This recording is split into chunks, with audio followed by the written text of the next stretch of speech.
Baik, bismillahirrahmanirrahim. Assalamualaikum warahmatullahi wabarakatuh. Innal hamdalillah nahmaduhu wa nasta'inuhu wa nastaghfiruh wa na'udzu billahi min shururi anfusina wa min sayyiati a'malina may yahdihillahu fala mudilla lahu wa may yudlil fala hadiya lahu. Asyhadu an la ilaha illallah wa asyhadu anna Muhammadan abduhu wa rasuluh. Rabbi shrah li sadri wa yassir li amri wahlul 'uqdatam min lisani yafqahu qawli. Rabbi zidni ilman warzuqni fahman. Amin ya rabbal alamin. Asyaj. Oke. Tangannya nih diletakkan. Tuh. Alhamdulillah, puan-puan dan tuan-tuan sekalian yang berbahagia pada hari yang mulia ini, insyaAllah Ustazah akan mencuba untuk menyambung lagi kelas Al-Qasas fil Quran dengan mengambil buku panduan yang ditulis oleh Ibnu Abdul Bar dan disusun dengan baik oleh tim daripada penerbit Arafah. Dan pada hari ini kita akan mencuba untuk membedah surah Al-Kahf sebelum kita membincangkan kisah dalam surah Al-Kahf. Dan yang dipilih dalam surah Al-Kahf ini adalah kisah Nabi Musa dengan Nabi Khidir, dilihat dari perjalanan mencari ilmu, berkawan mencari ilmu sampai perpisahannya. Jadi sebelum saya memulakan untuk perbincangan tentang surah Al-Kahf ini, saya memberi kesempatan untuk Ananda Asyaj At-Taki untuk membacakan surah Al-Kahfi. Sebetulnya dimulakan pada ayat yang ke-11 sehingga ayat 20, tapi hari ini saya bagi dia untuk mengawal dari yang pertama kali lagi, ayat yang pertama sehingga ayat yang ke-15, sehingga minggu depan beliau boleh sambung lagi pada ayat yang ke-11 sehingga ayat yang ke-16 sehingga ayat yang ke-20. Baik. Oke, untuk Asyaj At-Taki kami persilakan untuk membacakan surah Al-Kahfi ayat 15, ayat pertama ya, 15.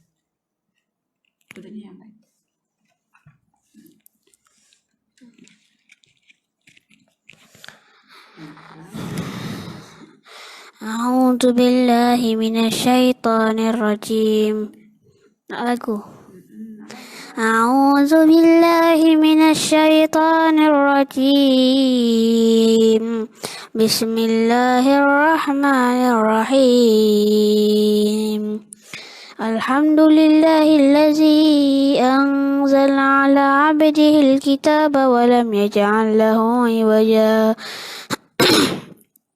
قيما لينذر بأسا شديدا من لدنه ويبشر المؤمنين الذين يعملون الصالحات أن لهم أجرا حسنا ماكثين فيه أبدا وينذر الذين قالوا اتخذ الله ولدا ما لهم به من علم ولا لآبائهم كبرت كلمة تخرج من أفواههم إن يقولون إلا كذبا فلعلك باخع نفسك على آثارهم إن لم يؤمنوا بهذا الحديث أسفا إنا جعلنا ما على الأرض زينة لها لنبلوهم أيهم أحسن عملا وإنا لجاعلون ما عليها صعيدا جرزا أم حسبت أن أصحاب الكهف والرقيم كانوا من آياتنا عجبا إذ أوى الفتية إلى الكهف فقالوا ربنا آتنا من لدنك رحمة وهيئ لنا من أمرنا رشدا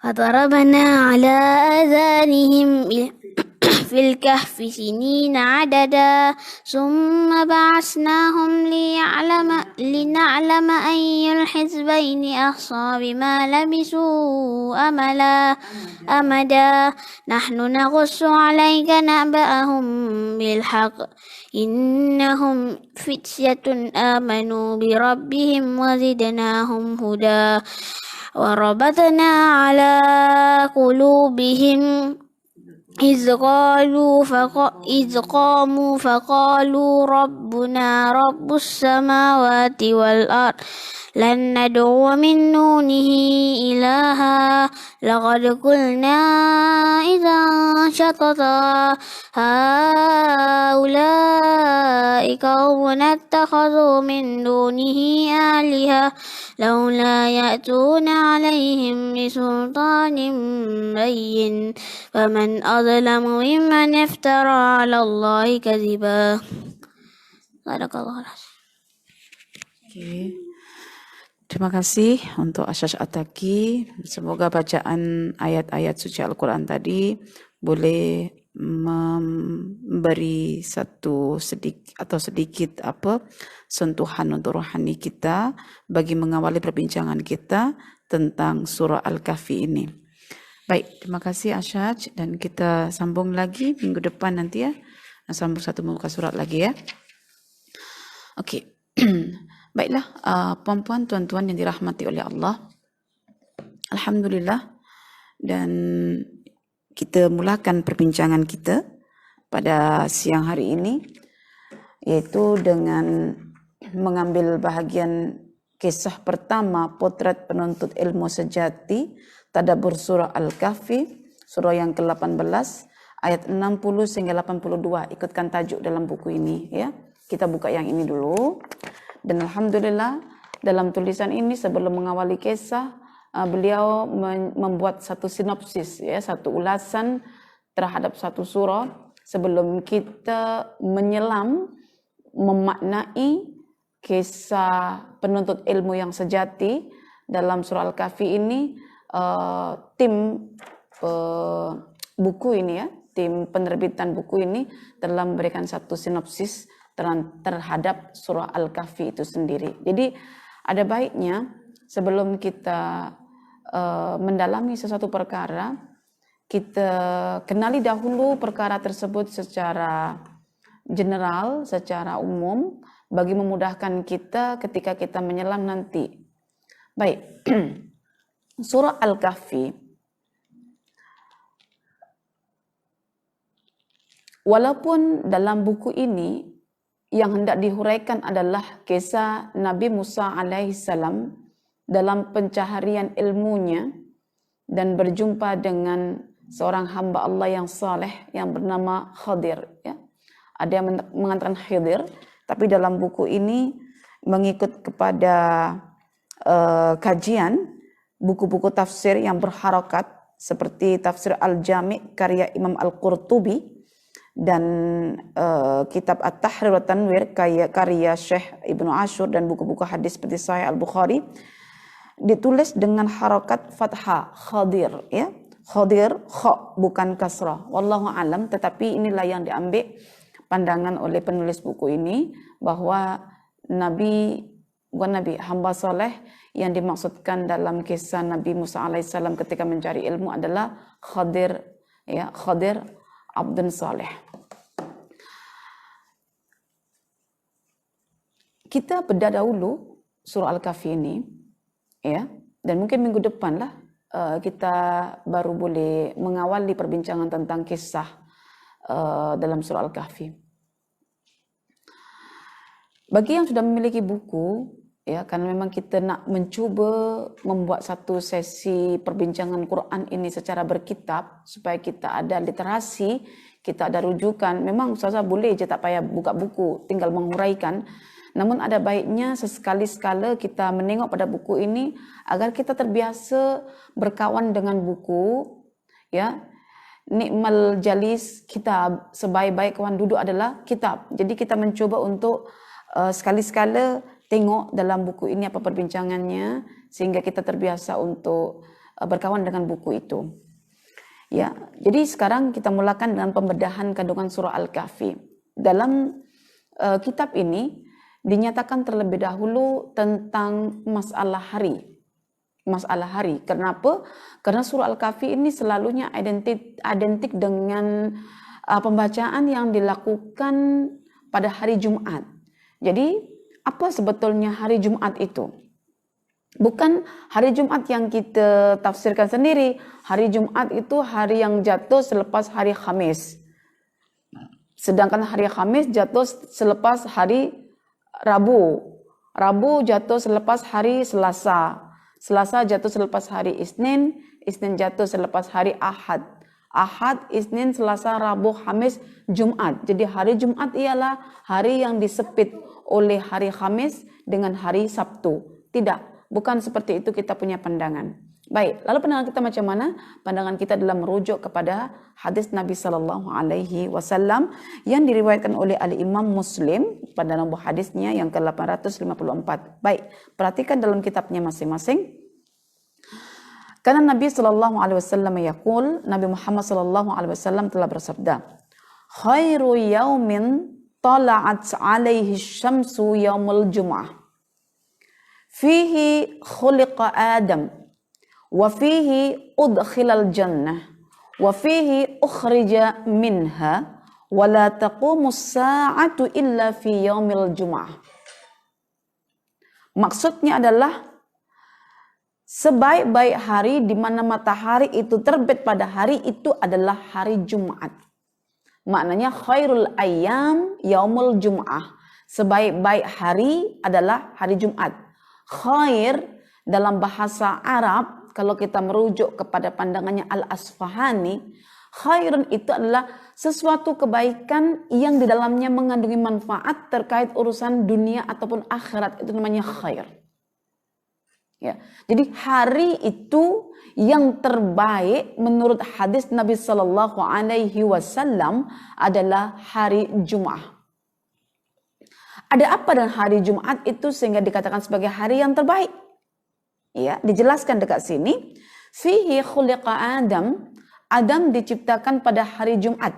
Tanpa membaca hadis ini mustahil kita mengerti tentang bila Nabi Adam itu dicipta. Bermakna hari itu sudah ditentukan oleh Allah juga.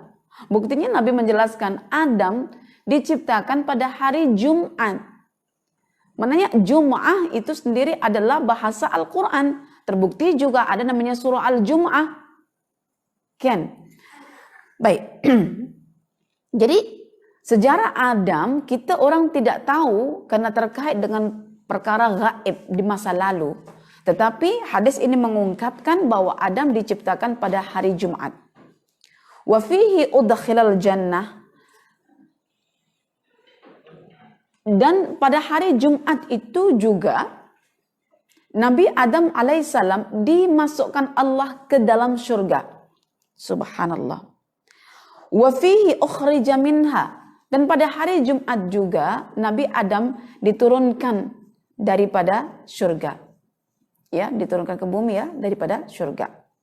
Wala taqumus sa'atu illa fi yaumil jum'ah.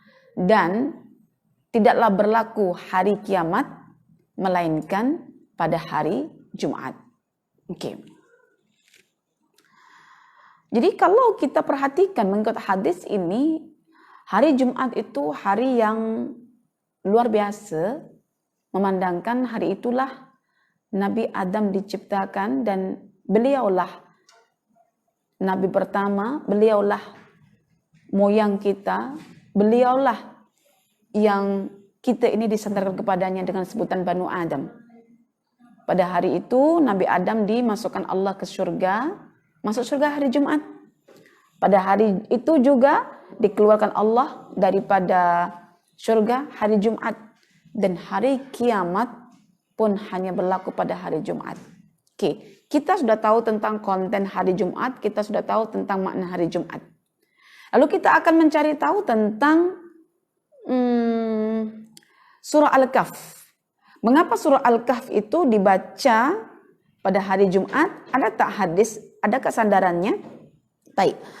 Nabi juga bersabda, Nabi Sallallahu Alaihi Wasallam juga bersabda, boleh tengok dalam bukunya juga, man hafidha 10 ayatin min awwal surah min awwali suratil kahfi usima minad dajjal. Sekali lagi, man hafidha 10 ayatin min awwali suratil kahfi usima minad dajjal, sesiapa yang membaca 10 ayat pertama di awal surah Al-Kahfi, maka dia akan dilindungi daripada fitnah dajjal. Bermakna di sini ada satu masyru'iyah, ada satu pensyariatan untuk membaca surah Al-Kahfi itu pada hari Jumat. Oke, hari Jumat kita sudah tahu. Sekarang pertanyaannya muncul, kenapa surah Al-Kahfi itu dibaca pada hari Jumat? Ya. Kita akan menjawab pertanyaan itu dengan menerokai terlebih dahulu sisi-sisi yang ada pada surah Al-Kahfi. Matching tak dengan hari Jumat yang kita kenal tadi itu?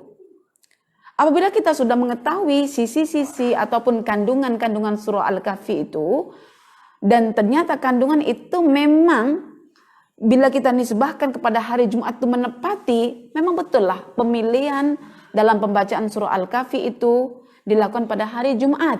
Sebab ada munasabat antara kandungan surah Al-Kahfi itu dengan hari Jumat. Baik. Sekarang, mari kita coba lihat dan huraikan makna hadis yang kita bincangkan tadi itu. Barang siapa yang membaca 10 ayat pertama daripada surah Al-Kahfi, maka dia akan mendapat perlindungan Allah Ta'ala daripada fitnah Dajjal. Siapakah Dajjal itu? Ya, Dajjal itu memang makhluk yang Allah siapkan menjadi penguji ataupun sebagai fitnah kepada umat manusia. Dan Dajjal hanya akan ada berlaku nanti pada akhir zaman untuk mengawali berlakunya hari kiamat. Jadi Dajjal itu merupakan fitnah akhir zaman yang paling besar yang akan dihadapi oleh umat manusia. Dan ketika Dajjal itu membawa fitnah pada akhir zaman nanti, ketahuilah bahwa fitnah-fitnah yang dibawa oleh Dajjal itu adalah fitnah-fitnah yang telah Allah sebutkan dalam surah Al-Kahfi. Dan fitnah itu meliputi 4 perkara. Pertama, fitnah dalam agama, tauhid. Yang kedua, fitnah dalam bab harta. Yang ketiga, fitnah dalam bab pengetahuan. Dan yang keempat, fitnah dalam bab kekuasaan. Dajjal ini diberi oleh Allah kekuasaan, ya, diizinkan Allah, diberikan Allah kekuasaan. Di mana dia boleh menghidupkan orang mati dan mengajak manusia untuk menyembahnya. Sama ketika berlaku pada kisah Nabi Isa alaihissalam, Allah bagi mukjizat untuk mengukuhkan Allah sebagai satu-satunya Tuhan. Tapi pada akhirnya Nasrani itu menuhankan Nabi Isa alaihissalam. Tetapi Dajjal ini diberi Allah kekuasaan, tetap diberi Allah kemampuan, ya, kuasa, tetapi bukan untuk menyeru manusia agar mempercayai Allah. Sehingga kekuasaan yang Allah beri kepada Dajjal ini bukanlah mukjizat, tapi fitnah untuk umat manusia. Jadi Dajjal ini diberi Allah kuasa untuk menghidupkan orang mati dan mengajak manusia untuk menyembahnya, Disinilah berlaku namanya fitnah agama, fitnah penyembahan. Ya, Dajjal juga diberikan Allah kuasa di mana dia boleh mengubah suasana padang pasir menjadi rumput-rumput yang hijau. Dia boleh perintahkan bumi mengeluarkan tanamannya, boleh perintahkan langit untuk menurunkan air hujan. Memang Allah bagi kuasa ini untuk menguji manusia di akhir zaman, supaya manusia boleh follow dia. Ini adalah bagian daripada fitnah yang kita katakan fitnah kekayaan, ya, makanan, ya, minuman, itu semua adalah fitnah kekayaan yang Allah berikan melalui Dajjal untuk menguji umat manusia di akhir zaman.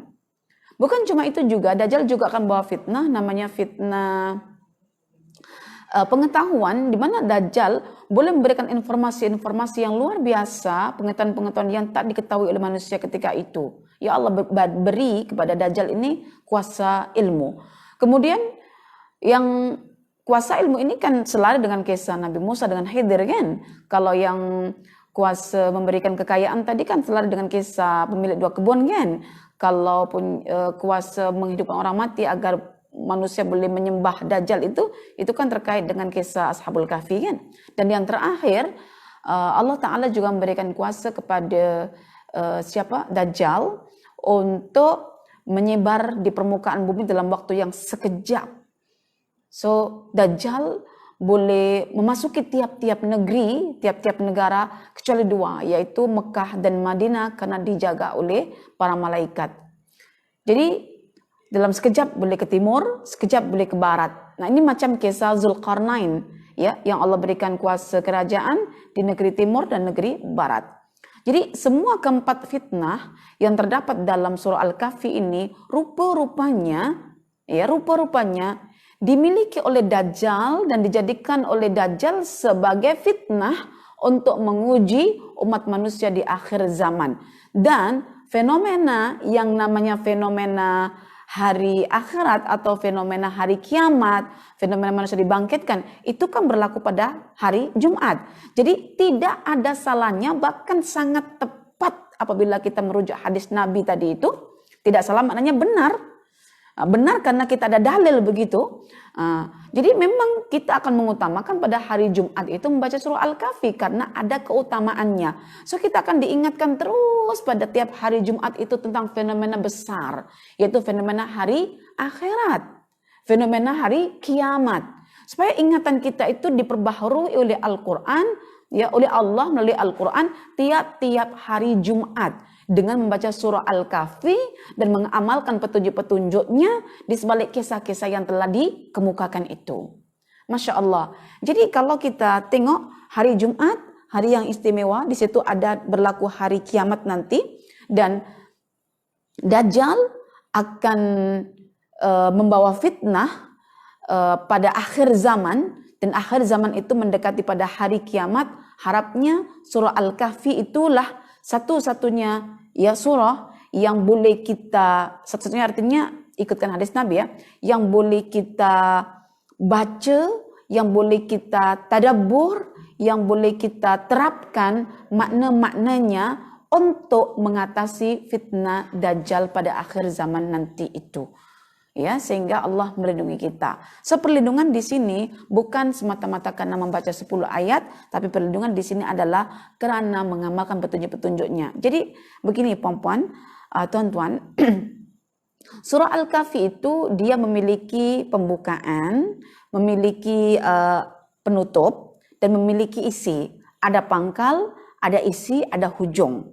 Ibaratnya kalau kita memegang sebuah pisang, ya, sebuah pisang begitu, satu pisang itu kita akan pegang bagian atasnya adalah pangkalnya dan kita akan tengok pada hujungnya, ya.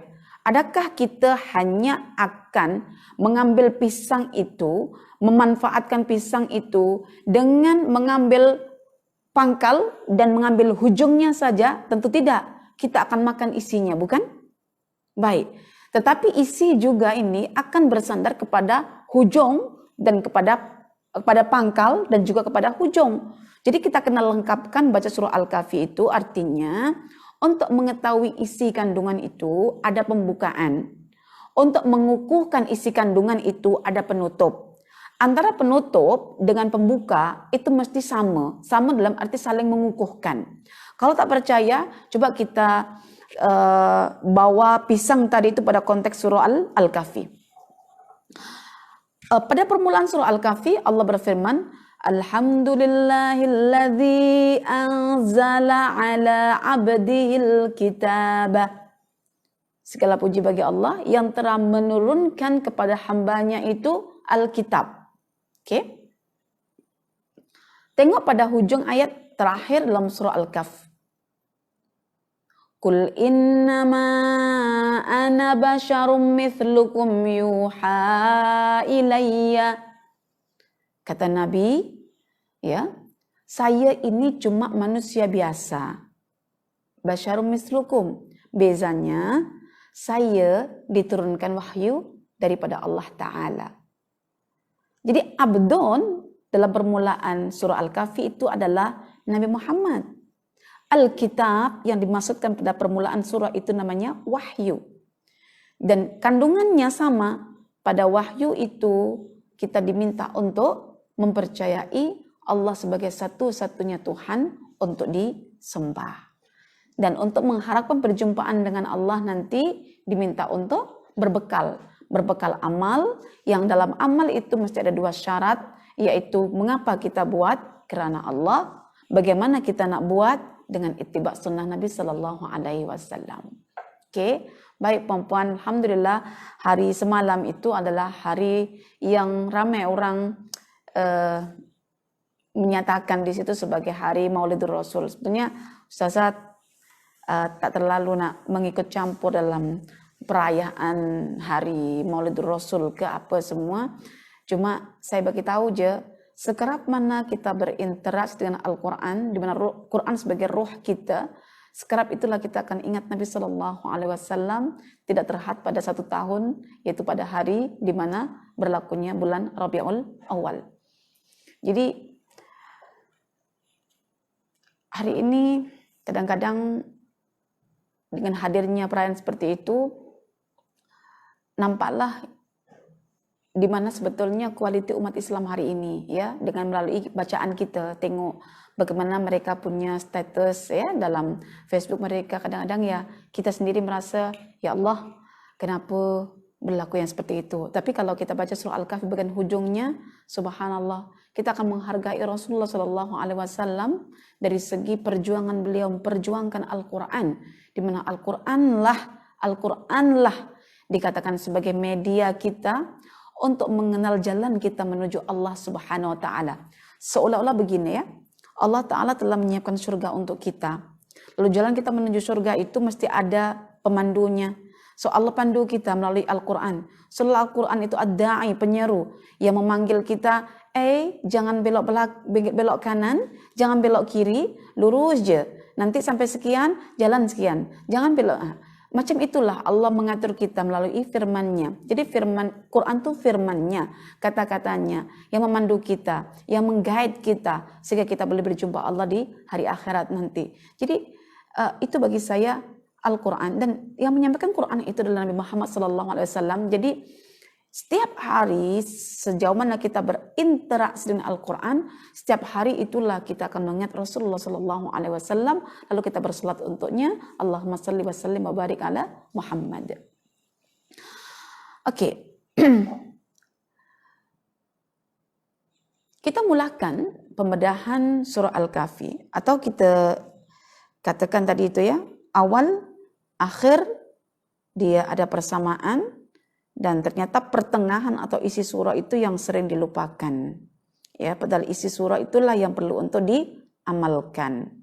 Seolah-olah 4 fitnah yang ada pada pertengahan surah Al-Kahfi itu, ya, 4 kisah yang ada di tengah-tengah surah Al-Kahfi itu dihimpit oleh permulaan yang ada kandungan Quran, dan akhir ya surah yang menyebutkan tentang Al-Quran. Seolah Quranlah yang dikatakan sebagai media untuk menyelamatkan kita menuju Allah, ya, menyelamatkan kita daripada neraka menuju surga Allah. Itulah Al-Quran.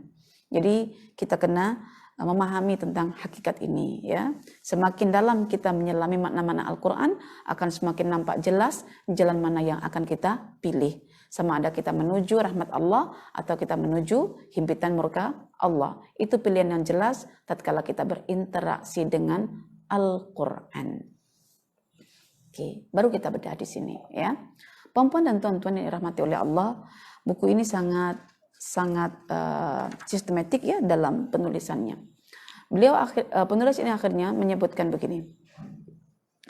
Surah Al-Kahfi itu dibagi kepada 4 kisah. Dan pada 4 kisah itu terdapat 4 fitnah. Tapi kalau saya bagikan begini. Permulaan surah Al-Kahfi itu diawali pada 8 ayat pertama. Ya, dimulakan alhamdulillah itu ya. 8 ayat pertama ini ya sebagai permulaan surah Al-Kahfi. Dan poinnya pada permulaan surah ini adalah menegaskan tentang tauhidullah. Ya, menjelaskan tentang konsep ketuhanan terhadap Allah sebagai satu-satunya Tuhan. Oke. Kemudian yang kedua, masuk pada isi. Isi yang pertama adalah tentang kisah Ashabul Kahfi yang dimulakan pada ayat yang ke-9 dan berakhir pada ayat yang ke-31. Ya, ayat 9 sehingga ayat yang ke-31. Apa yang sudah disampaikan pada ayat 9 sehingga ayat yang ke-31 adalah tentang kisah Ashabul Kahfi, yang di situ kita diminta untuk berhati-hati terhadap ujian, terhadap fitnah, yaitu fitnah agama, fitnah ketaatan, fitnah ibadah. Ya. Ayat 9 sehingga ayat 31 itu poinnya, poin utamanya yang perlu untuk ditadabbur, direnung, dan diaplikasikan ialah ayat yang ke-28, 29, 30, dan 31. Ya. Semua ada dalam buku ini insyaallah.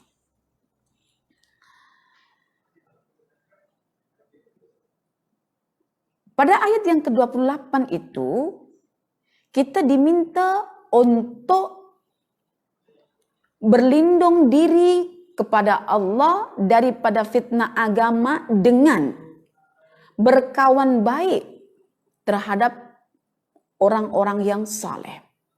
Bersabar dengan orang-orang yang saleh dan jangan sampai tertipu oleh kenikmatan dunia. Ya. Ada satu perkara yang cukup menarik yang perlu saya kongsikan di sini. Atau Ustazah, boleh juga. Yang paling menarik adalah fakta yang sering diabaikan oleh ramai manusia. Dan fakta ini apabila kita telusuri semula, pernah dikemukakan oleh Al-Hasan Al-Basri. Fakta ini. Bahwa fakta itu adalah tidak ada orang yang mengejar akhirat. Maksudnya orang yang mengejar akhirat, dunia akan mengikutinya. Ya. Selalunya orang yang mengejar akhirat, bersabar dengan orang-orang yang saleh, dekat dengan Al-Quran, selalunya ya dunia akan mengikutinya. Dan tidak ada orang yang mengejar dunia lalu akhirat itu follow dia, tidak ada. Ya. Ada tak orang yang mengejar dunia lalu akhirat follow orang yang mengejar dunia itu? Tidak ada. Tetapi kalau orang itu mengejar akhirat, ramai kita dapati ya dunia follow orang tersebut. Ya. Karena itu dalam nasihat yang lain, Hasan Al-Basri juga mengatakan begini.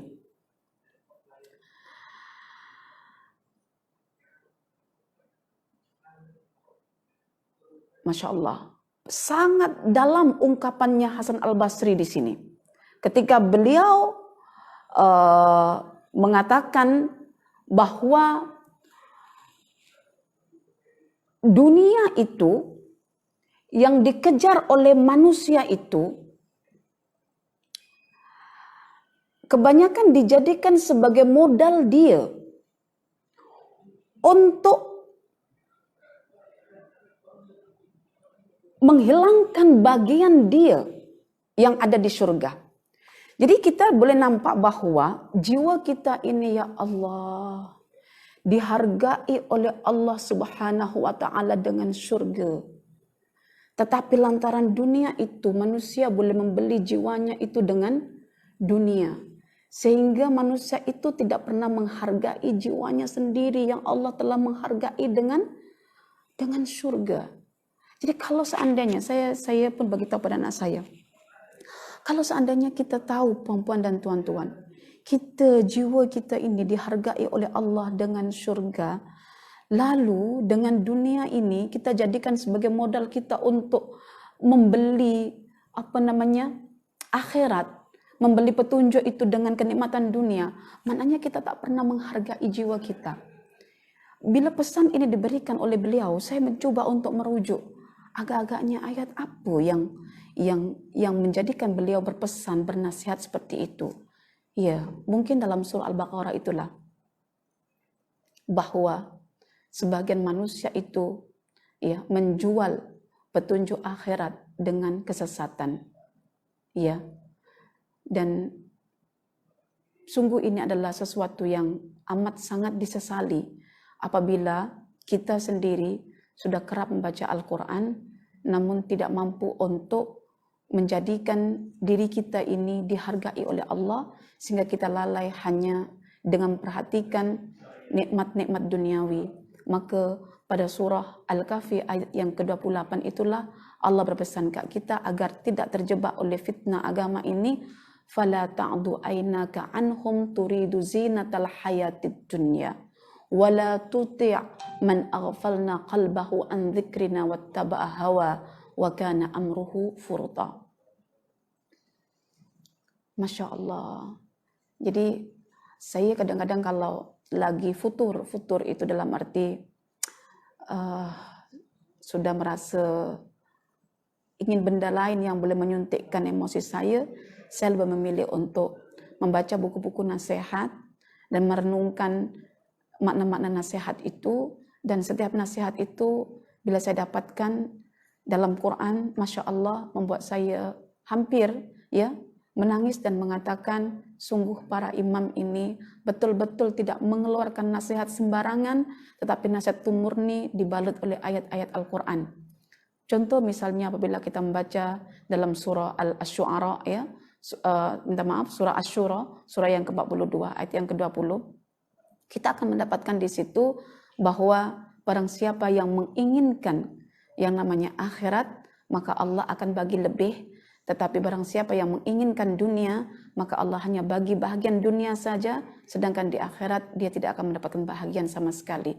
Jadi inilah yang diingatkan oleh Hasan Al-Basri kepada kita, dan ingatan itu sangat tepat dijadikan sebagai syarahan terhadap ayat yang ke-28. Kemudian kita juga diminta untuk membandingkan nasib atau kesudahan ya yang buruk yang akan dialami oleh orang-orang yang memilih untuk kufur dengan nasib atau kesudahan yang baik yang akan dialami oleh orang-orang yang beriman ketika memilih beriman. Maka iman dan kekafiran itu sebetulnya adalah sebuah pilihan, dan Allah mengatakan faman syaa'a falyu'min wa man syaa'a falyakfur. Tetapi ketika kita memilih untuk beriman, kita tentu tahu ada alasannya. Kenapa kita beriman? Kalau kita memilih kekufuran pun kena ada alasannya. Pagi tadi bila saya tadabbur dengan anak-anak saya tanya, "Awak nak pilih baju warna hijau ke warna merah?" Dia kata, "Saya nak pilih baju warna hijau." Coba tentukan alasannya kenapa engkau pilih warna hijau. Dia berpikir, oke, iman dan kafir itu sama tak dengan baju tadi itu? Sama. Maknanya untuk beriman, untuk kafir, itu pilihan tak? Mereka kata, iya pilihan. Lalu engkau pilih? Saya pilih beriman. Coba bagi tahu alasannya kenapa beriman. Ya. Kalau beriman, kita akan cek dalam Al-Quran di sini. Ya, ayat yang ke-29. Kalau kita beriman, maknanya kita akan terlepas daripada gejolak api yang mengelilingi kita di neraka nanti.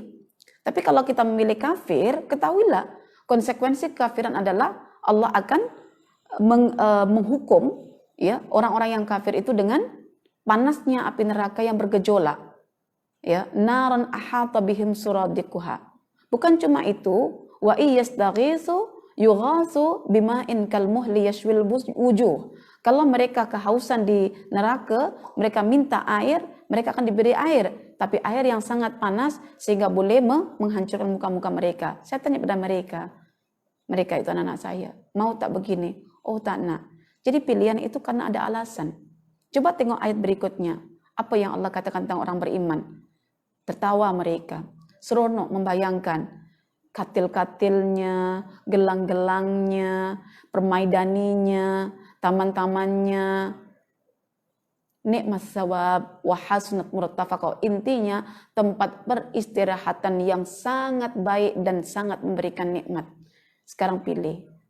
Oke. Jadi Itu cara kita untuk mengatasi fitnah agama yang disebutkan pada isi surah Al-Kahfi melalui kisah Ashabul Kahfi.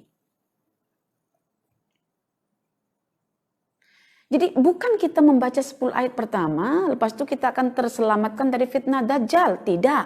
Selami dulu kisah yang pertama yang dimulakan pada ayat yang ke-9 sehingga ayat yang ke-31.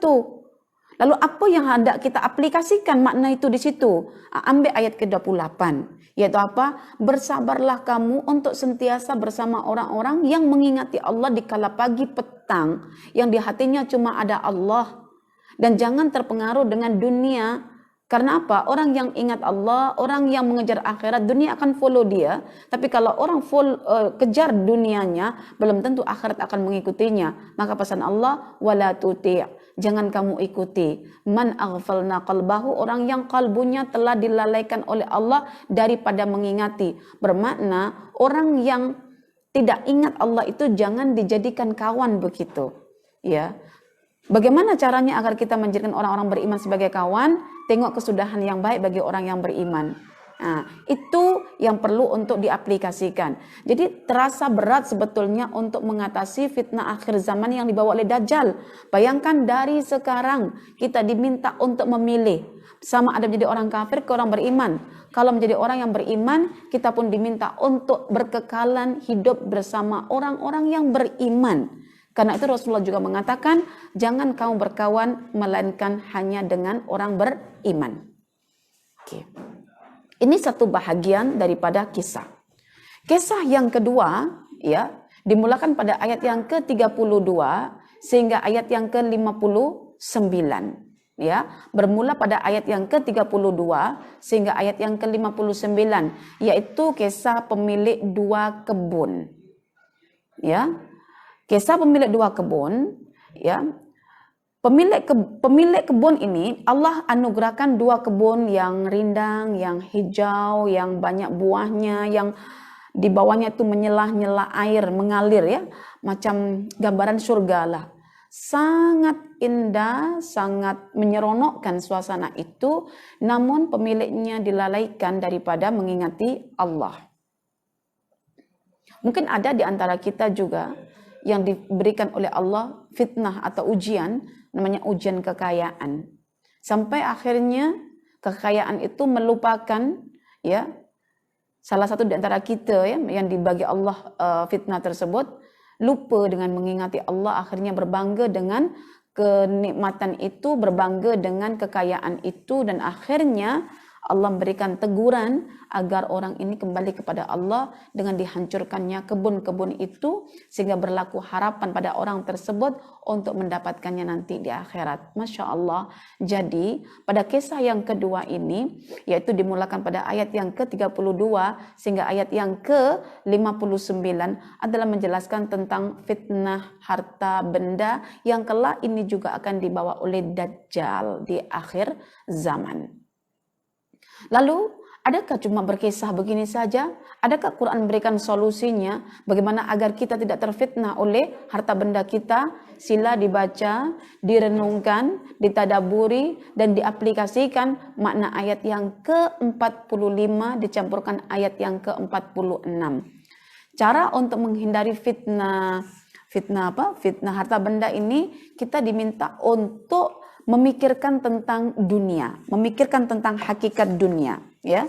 Kita diminta untuk mencari tahu tentang hakikat kehidupan dunia, lalu kita diminta untuk mempersiapkan diri, ya, berbekal menuju hari akhirat.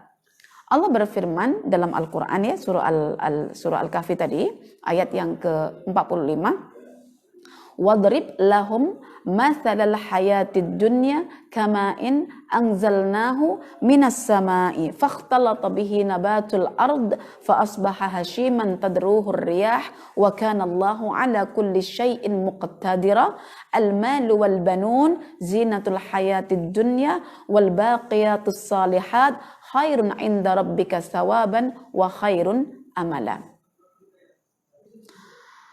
Kita diminta oleh Allah terkait dengan kehidupan dunia ini, tentang kekayaan, tentang harta benda ini, untuk mencari tahu hakikat dunia. Jadi harta benda itu diibaratkan macam dunia ya, maksudnya harta benda dunia itu diibaratkan macam tanaman.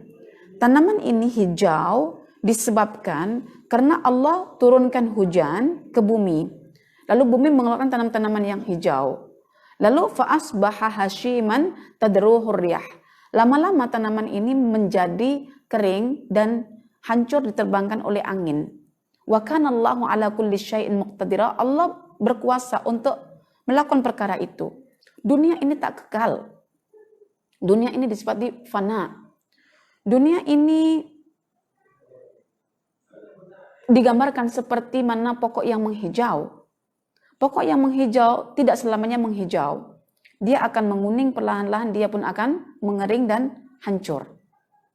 Baik.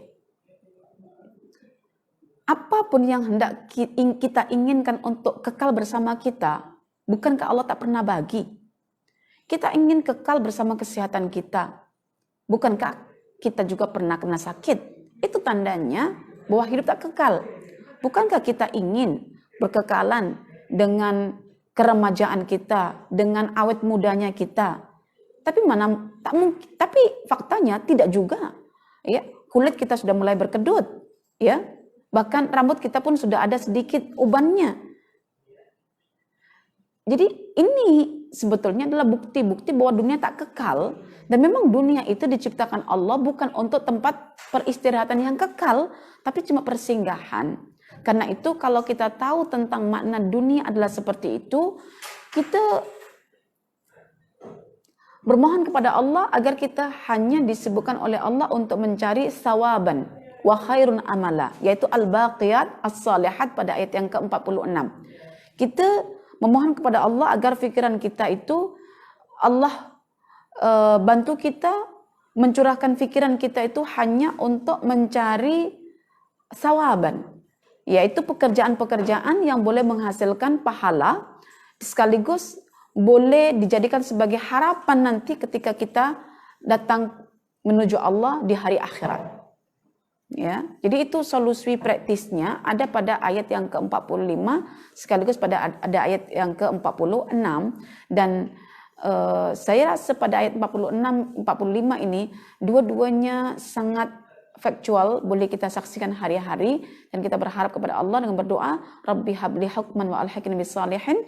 Kita berdoa kepada Allah agar diberikan hikmah tatkala kita memperhatikan, melihat ya tanam-tanaman yang subur, yang menghijau, ataupun bunga-bunga yang cantik, yang bermekaran, tapi pada ujungnya kita nampak kesudahannya yang layu, kesudahannya yang gugur, kesudahannya yang kering, dan akhirnya hancur. Itulah kehidupan dunia, maka jangan kita pertahankan untuk mendapatkannya secara maksimum, tapi kita cobalah menunggang dunia ini untuk sampai ke akhirat, bukan untuk berlama-lama di dunia ini.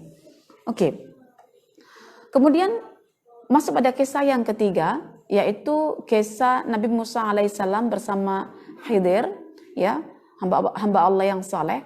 Pada kisah yang ketiga ini sebetulnya adalah menjelaskan tentang fitnah ilmu, di mana ketika itu Nabi Musa alaihissalam pernah ditanya oleh kaumnya, wahai Musa, siapakah orang yang paling pandai di dunia ini? Ya, setahu itu karena Nabi Musa adalah seorang Nabi Ul Azmi, dibagi Allah syariat, dibagi Allah kitab, tentulah dia mengatakan, akulah yang pandai.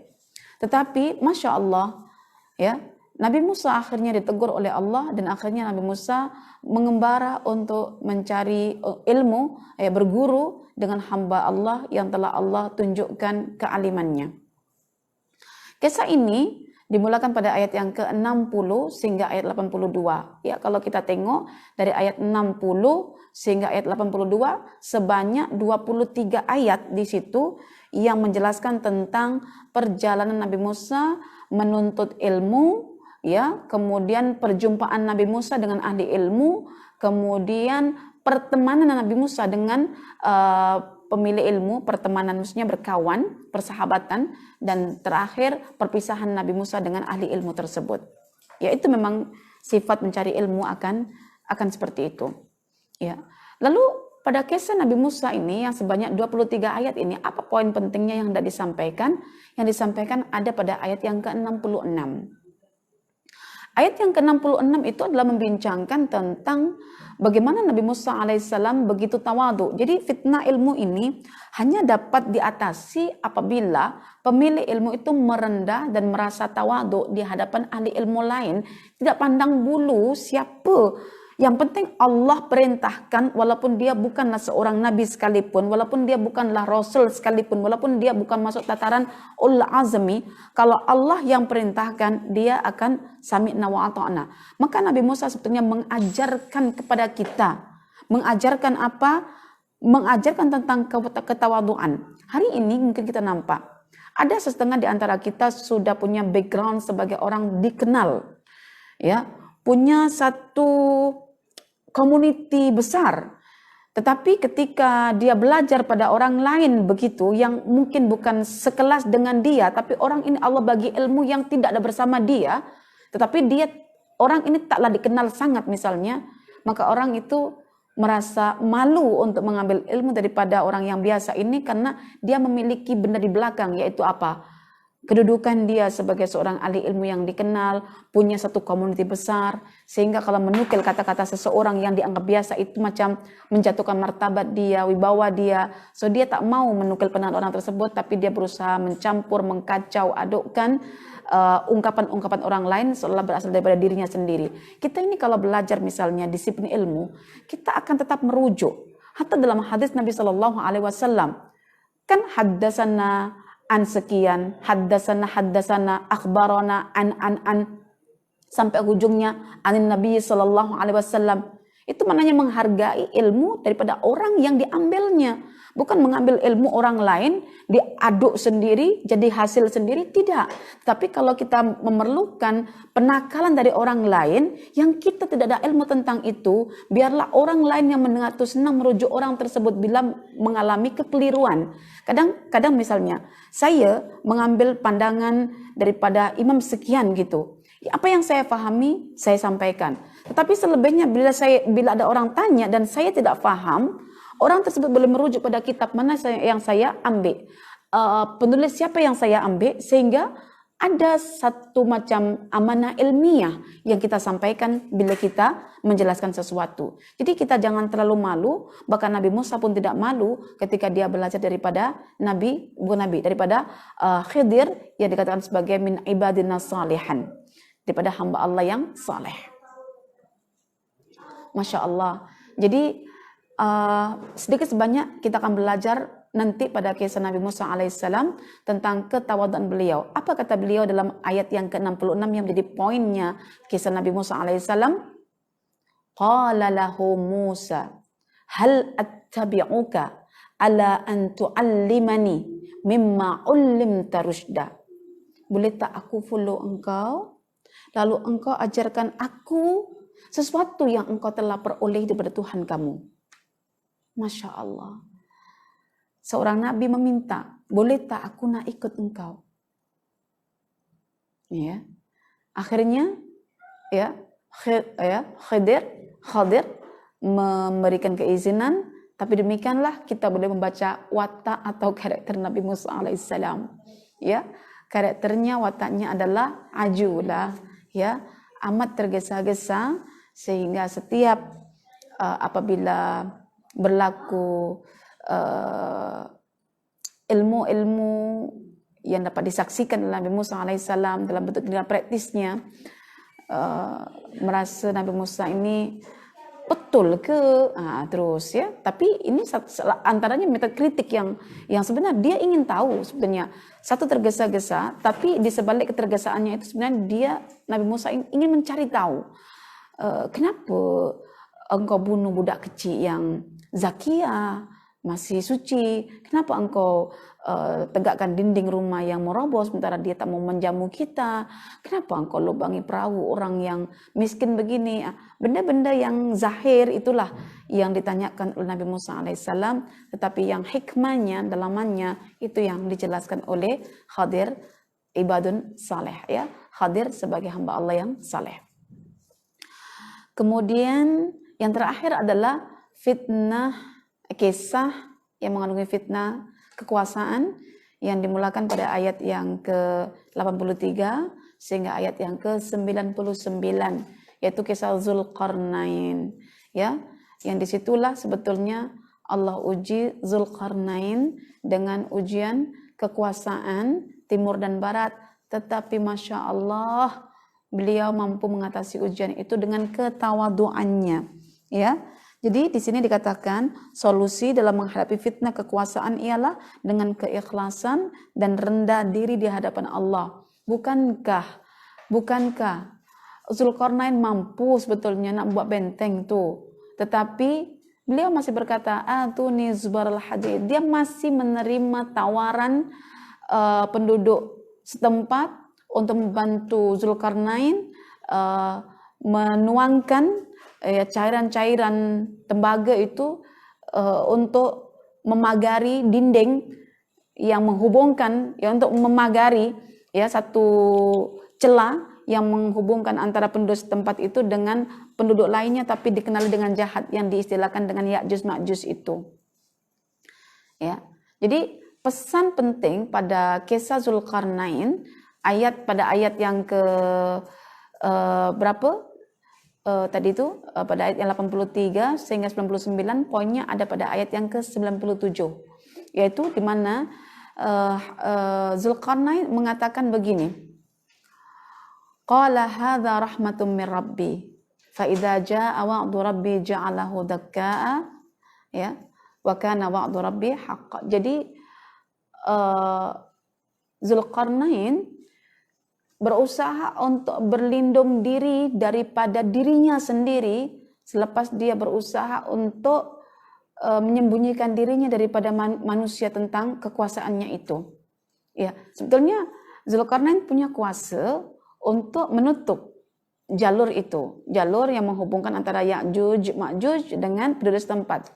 Tapi Zulkarnain berusaha untuk menutupi dirinya daripada masyarakat setempat di situ. Bahkan ketika sudah jadi pun Zulkarnain tetap menyembunyikan dirinya bukan dari manusia, tapi dari dirinya sendiri dengan mengatakan apa?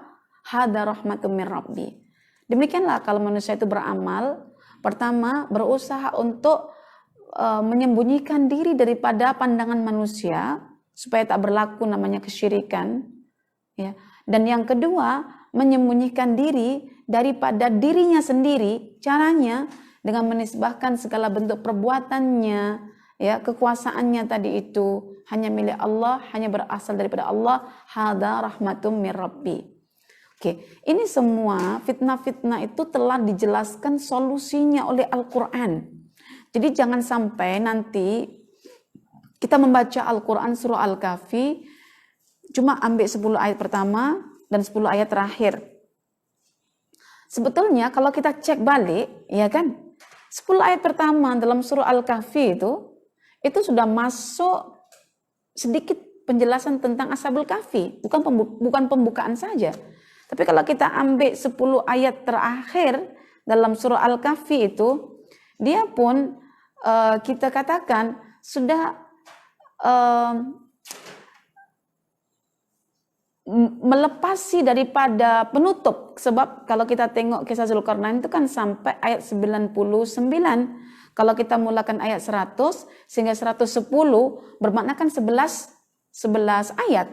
Jadi sebetulnya menurut saya bacaan 10 ayat ini adalah sebetulnya untuk sebagai satu tahapan supaya kita mengenali surah Al-Kahfi itu, menghafalkannya itu ikut bertahap-tahap, dan akhirnya kita mengetahui isinya dengan melakukan tindakan susulan 10 ayat pertama, disusul lagi minggu depan 10 ayat kedua, disusul lagi 10 ayat ketiga sampai 10 ayat yang ke-11. Jadi genap 110 ayat.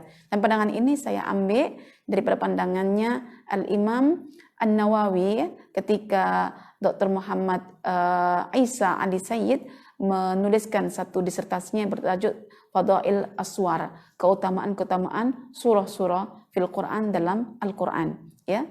Jadi sekali lagi puan-puan dan tuan-tuan, saya terus terang di sini tidak menyampaikan pada puan-puan dan tuan-tuan, Quran itu hanya akan menjadi penyelamat dalam hidup kita apabila ayat-ayatnya itu kita baca, lalu kita fahami, lalu kita amalkan. Hal ini seperti mana yang dikemukakan oleh penulis dalam kitab ini, bahwa menurut sebagian ulama, sebenarnya pelindung sejati untuk menghadapi pelbagai macam fitnah dalam kehidupan ini ialah banyaknya berinteraksi dengan Al-Quran, yaitu dengan cara membaca, mentadabbur, dan mengamalkannya. Ya, seperti mana ditegaskan oleh Al-Imam Ibnu Qayyim Al-Jauziyah dalam karyanya, seperti karyanya Fawaidul Fawaid, ya, mengemukakan bahwa semakin dalam kita menyelami makna-makna ayat Al-Quran, semakin nampak jelas jalan mana yang akan dipilih oleh setiap musafir untuk selamat sampai destinasi. Jadi demikianlah perempuan, kalau kita bagi tajuk surah Al-Kahfi adalah tajuk utamanya adalah perlindungan diri daripada musibah, daripada fitnah, perlindungan diri daripada 4 fitnah. Itu tajuknya surah Al-Kahf, perlindungan diri daripada fitnah, fitnah agama, fitnah harta, fitnah ilmu, atau fitnah kuasa. Ini ada dalam surah Al-Kahfi. Maka surah Al-Kahfi itu al-ismatu minal fitan, yaitu berlindung diri daripada fitnah. Fitnah itu ada 4 tadi itu. Dan caranya semua sudah kita masukkan pada ayat 28, ayat 45, ayat 66, dan ayat yang ke-97. Itu kita renungkan, itulah intinya dalam perbincangan kisah-kisah. Lalu semua kisah ini, fitnah ini dihubungkan pada satu ayat, yaitu ayat yang ke-50. Semua fitnah ini dihubungkan oleh satu ayat, yaitu ayat yang ke-50, di mana Allah telah menyuruh iblis untuk bersujud kepada Adam, tetapi hanya malaikat yang bersujud, dan iblis tidak mau bersujud. Ketika ditanya, ya, dalam surah yang lain, kenapa tak mau bersujud? Karena dia memandang lebih baik daripada Adam, karena ia diciptakan daripada daripada api, sedangkan Adam daripada tanah, sehingga dia enggan untuk menjalankan perintah Allah Ta'ala. Jadi kita juga demikian, apabila yang kita ikuti adalah bisikan-bisikan daripada iblis, daripada syaitan, mungkin kita tidak akan selamat daripada 4 fitnah ini. Maka berlindunglah diri kepada Allah, ya. Pertama, berlindung diri daripada syaitan yang terkutuk, ya. A'udzubillahi minasyaitonirrajim. Itu yang pertama, karena syaitanlah yang menghubungkan, yang menjembatani antara fitnah-fitnah itu dengan diri kita. Dialah yang menyokong kita untuk larut dalam fitnah tersebut. Jadi itu tajuk ataupun matlamat surah Al-Kahfi. Namun kita mungkin juga akan bertanya, apabila tajuk utama dalam surah Al-Kahfi adalah perlindungan diri daripada fitnah, kenapa surah Al-Kahfi dinamakan dengan Al-Kahf? Apa makna Al-Kahf? Apabila kita cek dalam surah Al-Kahfi sendiri, Allah berfirman, fa'wu ilal kahfi yaghfir lakum rabbukum min rahmati. Jadi goa, Al-Kahf itu artinya goa. Goa ini adalah tempatnya untuk mencari perlindungan.